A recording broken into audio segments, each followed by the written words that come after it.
இன்றைய புனிதர் புனித செர்வுலுஸ். இவர் பிச்சைக்காரராக வாழ்ந்து வந்தார். குழந்தை பருவத்திலிருந்து ஒரு மிக கொடிய நோய் இவரை பாதித்து வந்தது. ரோமையில் உள்ள புனித சாந்தப்பர் ஆலயத்தின் வாயிலில் உட்கார்ந்து கொண்டு பிச்சை எடுத்து கொண்டு தன்னுடைய வாழ்க்கையை நடத்தி வந்தார்.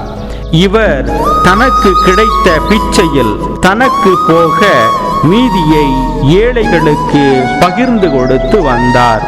பக்தி உள்ளவர்கள் கோவிலுக்கு போகும்போது இறை புத்தகத்தை, நற்செய்தியை தனக்கு படித்து காட்டும்படி கெஞ்சி கேட்பார்.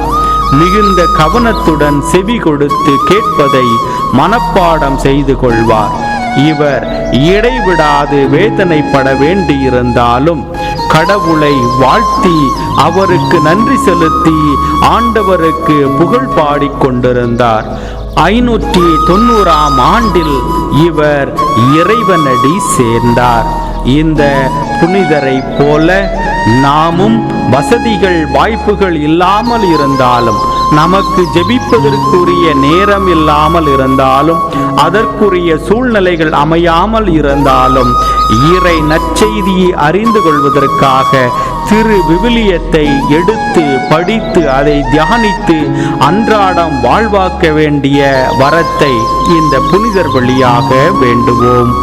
இறை ஆசீர் உங்கள் உள்ளத்தையும் இல்லத்தையும் நிரப்புவதாக. ஆமீன்.